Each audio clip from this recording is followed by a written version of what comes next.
A new week begins. It's day number 11. It's the third week. Nice push on Goldman Sachs today. Let's measure that out. It's about 2.5%. Good. We've got a bit of action to take here. On our existing trade, we get to move the stop loss up. These are the last 4 candles. So we can trade it to the low in price here. That is getting closer to some guaranteed profits at least. So that's a good start. We've also had the third awesome oscillator bar kick in. That is our second wise man giving us the signal. We're not going to jump in immediately. We're going to do another stop trade at just above the high with the stop loss for the trade at just below today's low. So that'll be around about the original entry price of wise man 1 entry. And now the signal's moving. We are going to get into the inverse pyramid.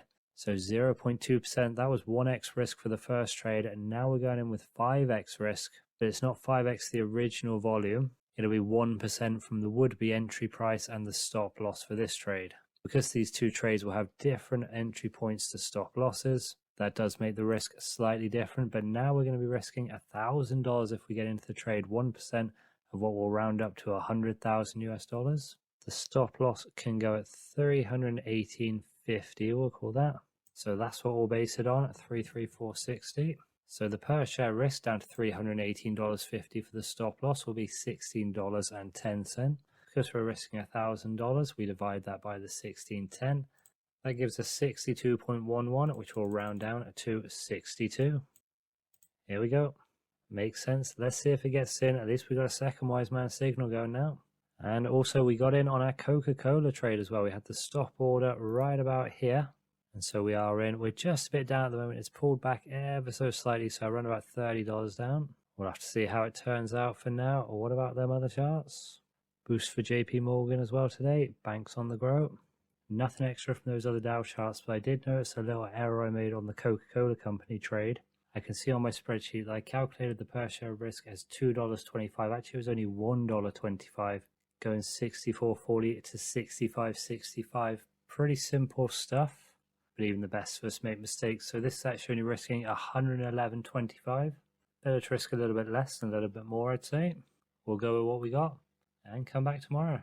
And our Goldman Sachs trade has turned on us a bit. It was looking quite nice right up until the close. In fact, you can see when price closed for the end of the day, just over half an hour ago, we were in profit. But in the after hours, down it comes.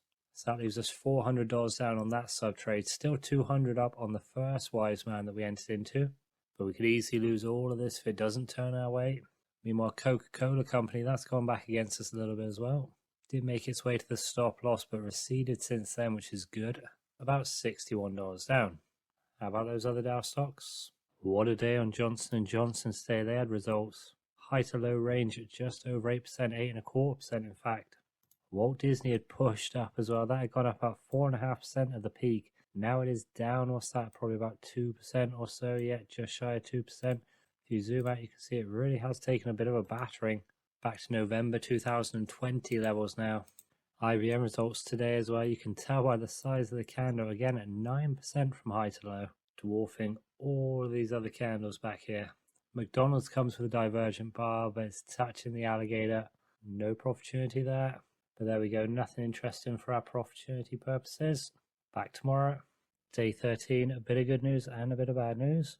Let's start with the bad news from the Coca-Cola company. Our trade has got knocked through on the stop loss. So good thing we made that error on the reduced risk. Only $115.59 loss total. Shame that, looked like there was good potential for a move. But it has continued pretty far up, just over 2% today. Now let's get to the good news on Goldman Sachs, which has also gone up quite a bit. It's almost a 4% increase, very nice. Awesome oscillator, still green. And when we're looking at the last 4 days now, we can move this stop loss up and it will go in line near enough, at least just above our entry price. If a few more nice days want to come, we'll be able to keep on trading that stop loss on and on and on. $853 up between the two trades at the moment, pretty nice. It's looking like Profitunity. The Dow index as a whole with a nice climb, just over 1%. Reflecting the stocks we were in. Not as much of a push on JP Morgan Chase, only up about 0.5% for them. Did push further, but came back down at the end of the session. Volatile day for Cisco Systems. It's come up quite a bit, 5.5% from high to low, closing about 2.5% up. Could be the turn for it, or is it just going to be a retracement on a greater downtrend?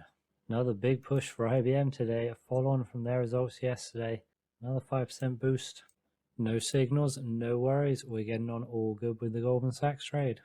Day 15, that's a jump of 1 day after we had to miss last night. And so we come back after the second day, and it is an absolute nightmare for us on the charts. In the last 2 days, Goldman Sachs has dropped just over 6.5%, 6.73 on that. And about 25 minutes ago, it has battered through the stop loss.